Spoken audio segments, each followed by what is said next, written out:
Les ministres des Affaires étrangères de l'Allemagne, de l'Italie, du Royaume-Uni, de l'Australie et de la Nouvelle-Zélande ont publié une déclaration commune condamnant les plans d'Israël visant à intensifier la guerre en cours à Gaza et à prendre le contrôle de la ville de Gaza. Le Quai d'Orsay ainsi que de nombreux dirigeants mondiaux ont déjà critiqué cette décision après son annonce vendredi. Even the latest action of Israel we've seen in the last 24 hours is wrong, and actually it risks, violating international law. And it's really important that actually military action is not going to solve more of this problem. Les puissances internationales, dont la France, l'Allemagne et le Canada, alliés d'Israël, ont intensifié leurs critiques à l'égard de la guerre, choqués par les informations faisant état d'une famine. La France et plusieurs pays ont coordonné des largages d'aide sur Gaza, alors que le blocus et l'offensive d'Israël empêchent des livraisons sûres, poussant le territoire vers la famine. L'ONU et les groupes d'aide qualifient ces largages de coûteux et dangereux pour les habitants et affirment qu'ils apportent beaucoup moins d'aide que les camions. Le Conseil de sécurité des Nations Unies a annoncé qu'une réunion d'urgence sur les plans d'Israël devrait avoir lieu dimanche. L'Arménie et l'Azerbaïdjan ont signé un accord de paix historique vendredi à la Maison-Blanche à Washington après près de 4 décennies d'un conflit sanglant au Karabakh. Un franc succès pour le 47e président américain et un témoignage d'influence faiblissante de Moscou dans le Caucase.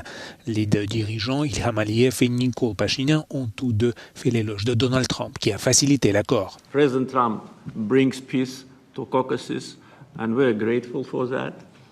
And I'm sure that Armenia and Azerbaijan will find courage and responsibility to reconcile, and also the people will reconcile.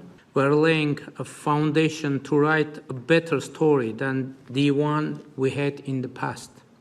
I'm particularly thrilled that together with the US, Armenia will work to bring to life the trip Trump wrote for peace and prosperity.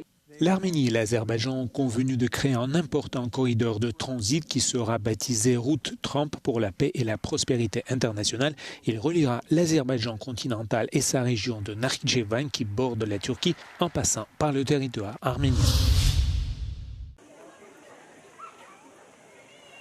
L'Espagne affronte depuis le début du mois d'août une vague de chaleur intense. Selon les prévisions météorologiques, les températures devraient rester élevées jusqu'en milieu de semaine prochaine. Dans certaines régions, le thermomètre pourrait atteindre jusqu'à 43 degrés. La majeure partie du pays étouffe déjà. Dans le sud, le mercure indique entre 36 et 38 degrés. Et même s'ils s'y attendaient, les touristes ont du mal à s'acclimater. Sí, mucha calor, casi a 40 grados, pero que esto ya lo sabíamos. Así que tenemos que prepararnos, hidratarnos mucho, tomar agua, líquidos y eso, pero espero aguantar. Faccio per il caldo, mi sono messo l'acqua in testa sperando di resistere, di non svenire, di non star male, però è davvero faticoso.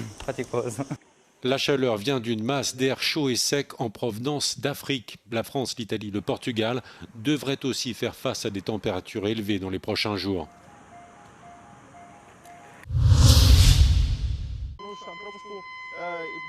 Après les opérations nocturnes menées par les pompiers grecs, la situation dans l'est de l'Attique s'est légèrement améliorée samedi. Cependant, les autorités appellent à la prudence car les conditions météorologiques restent défavorables et les flammes pourraient reprendre dans les zones déjà éteintes. L'incendie qui s'est déclaré vendredi midi à Keratea a coûté la vie à un homme âgé qui n'a pas pu quitter sa maison avant qu'elle ne soit envahie par les flammes. Le feu a ravagé des maisons, brûlé les récoltes et détruit de vastes zones de forêt et de prairies. Près de 20 localités ont été évacuées et samedi matin, les forces de police avaient secouru près de 400 civils en détresse. La situation s'est également améliorée dans la préfecture d'Ilia, près du site des Jeux olympiques antiques. Les flammes ont détruit les fermes et des véhicules et tué des animaux. Au moins un fermier souffre de brûlures après avoir essayé de sauver son troupeau.